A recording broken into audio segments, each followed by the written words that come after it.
What's up, everybody? It's your girl, Jackie Ray. Thanks for checking in with us once again here at The Fumble. Make sure you follow me on all things social media at JRayTheFanatic. Give this video a thumbs up and don't forget to subscribe. Now, if you're like us here at The Fumble, you right now are in full-blown sports withdrawal.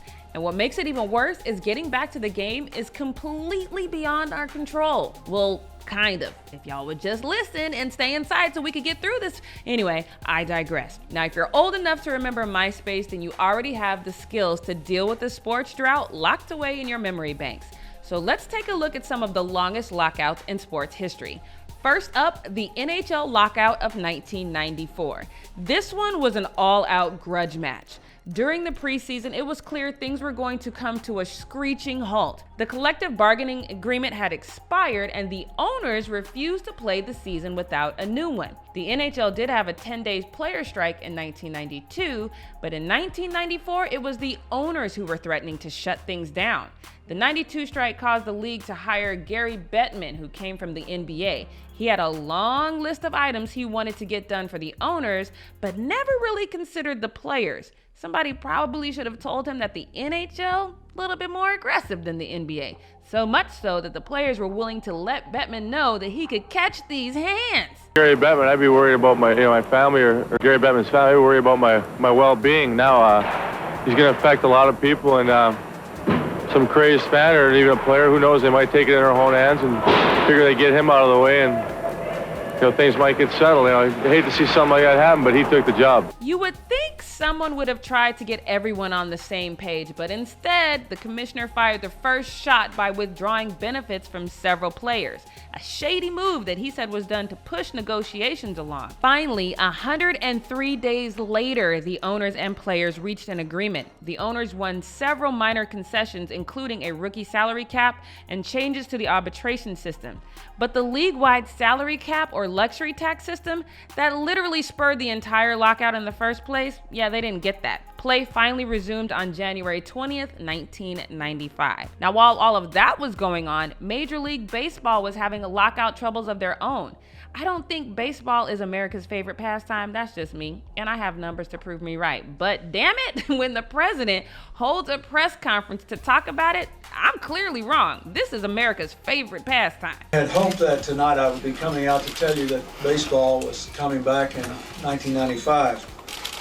And for a good while this evening, I thought that might well be the case.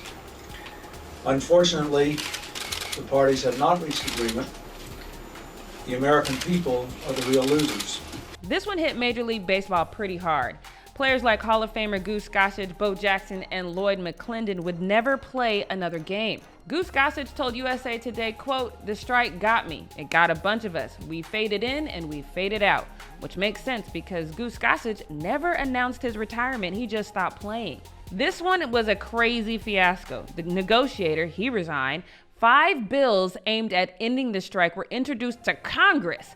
11 players were awarded almost $10 million as a result of a collusion charge brought against owners, and President Bill Clinton ordered the players and the owners to resume talks. Seriously, what the f***?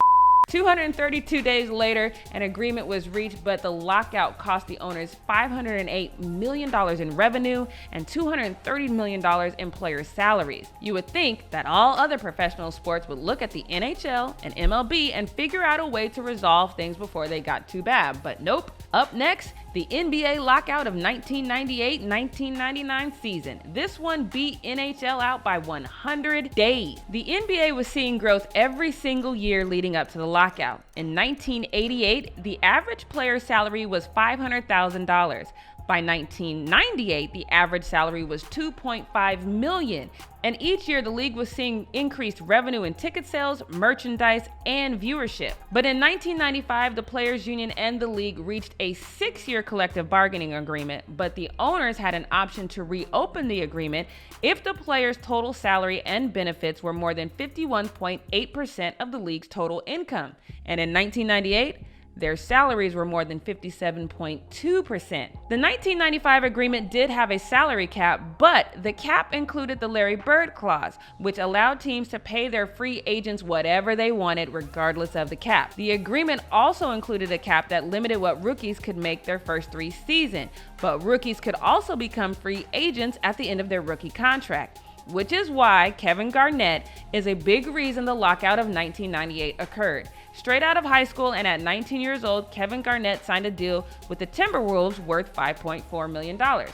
But the last year of his rookie contract, during the 97-98 season, the Timberwolves signed Garnett to a 6-year extension worth $126 million, and this rubbed owners and players the wrong way because players are now expecting their fair share. The Bulls won their 6th NBA championship on June 14, 1998, defeating the Utah Jazz 87-86, and it would be the last game fans would see for the next 6 months. Fans and players were hopeful that when negotiations resumed on August 6th, they would find a resolution. But those hopes were quickly dashed when NBA commissioner at the time, David Stern, and several owners walked out when the National Basketball Players Association presented an offer that included increased revenue sharing between teams. As the lockout dragged on, players were getting restless. Higher paid players felt they were the most affected, while others just wanted to play. Stern's December 23rd announcement that he would recommend canceling the entire season if there was no deal by January 7th